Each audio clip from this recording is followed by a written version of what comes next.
pakai air dari sungai dan ada proses ya kan bersihin. Air sumur, air tanah. Air redang, Pak. Air ledeng tuh kalau nggak salah di air kotor. Terus dia diolah, ya ada apa? Ada alat filterisasi. Sangat penting, Pak, itu. Wah, penting banget. Penting, gitu. Terutama kami orang lapangan sangat penting air putih. Oh, sangat penting. Oh, minum, masak, mencuci pakaian. Untuk mandi, untuk cuci pakaian, untuk tanaman juga kadang-kadang.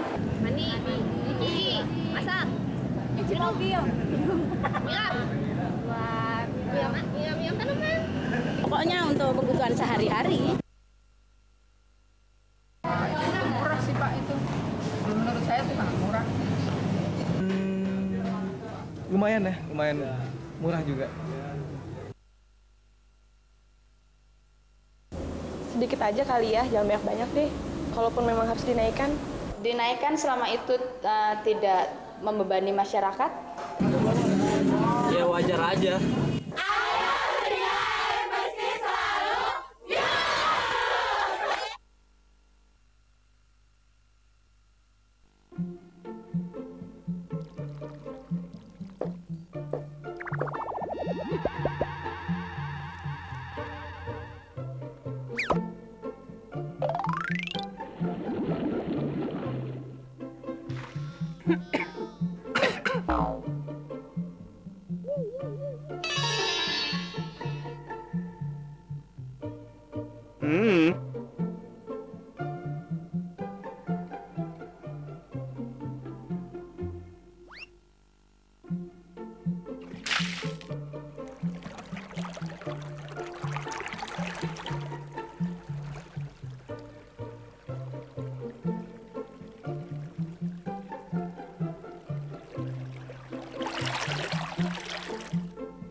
adalah sumber alam yang penting.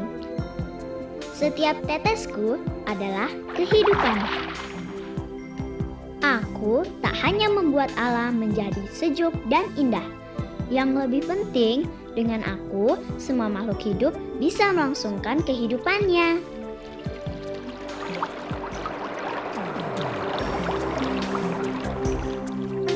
Tetapi, apa yang terjadi dengan diriku? Pohon-pohon tempatku berkumpul, kalian tebangi.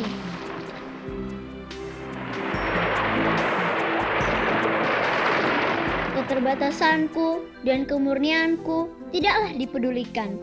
Bahkan ketika aku mengalir, apa yang telah kamu lakukan? Aku paling ngeri saat semua sampah dan kotoran kau timpakan kepadaku. Padahal di tempat lain, banyak yang mempergunakan air untuk kebutuhan hidupnya. Salah siapa kalau mereka keracunan?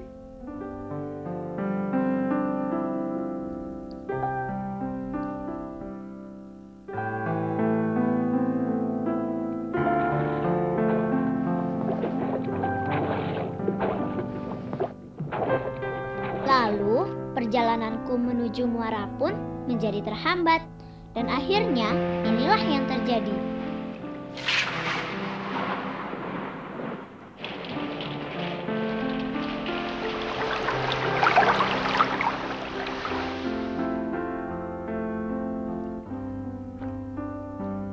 Banjir pun melanda, dan siapakah yang menderita kalau tidak kalian semua?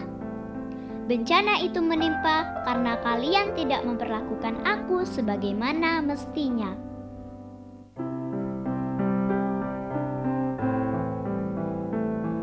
Karena aku sudah tercemari berbagai unsur polusi dan penyakit, maka aku tak lagi sehat untuk dipergunakan secara langsung.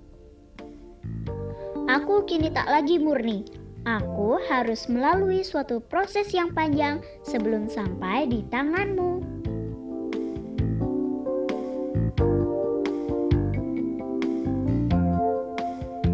Nah, seperti sahabat-sahabat kita ini, kalian dapat belajar tentang pengolahan air kotor menjadi bersih. Disinilah aku mengalami pengolahan tahap demi tahap yang cukup panjang agar aku menjadi bersih. Coba perhatikan dengan baik proses pengolahan air berikut.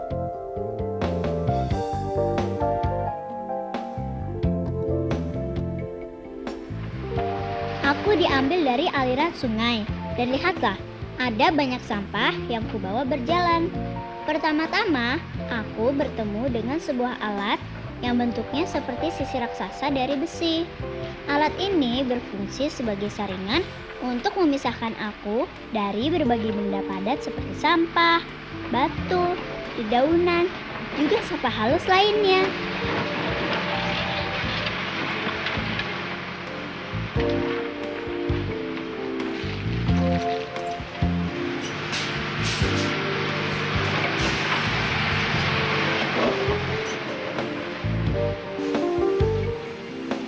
Setelah bebas dari sampah, di dalam bak ini pasir dan lumpur yang terbawa dari sungai diendapkan.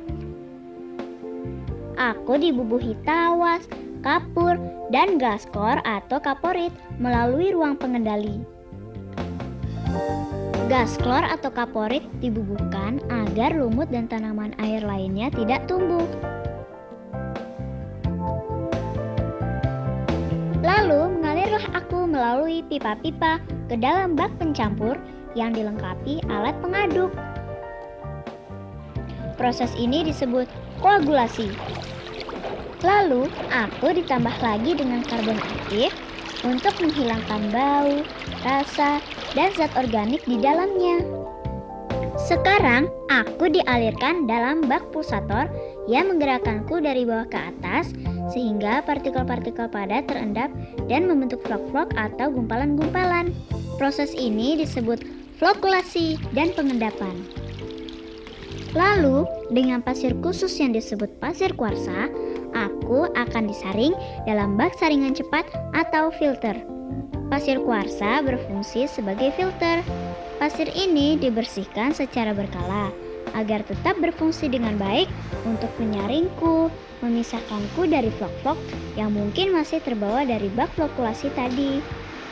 Lihatlah, proses penyaringanku berlangsung dengan baik dan endapanku pun dipisahkan. Proses ini disebut filtrasi.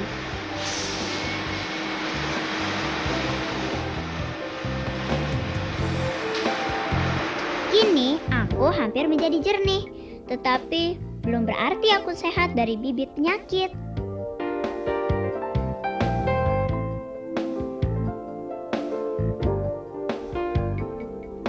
Air yang telah bersih diberi kaporit untuk membunuh bibit penyakit.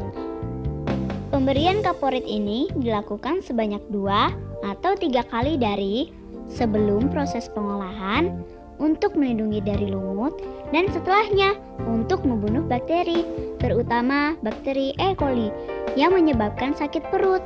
Ingat ya, air yang jernih belum tentu sehat.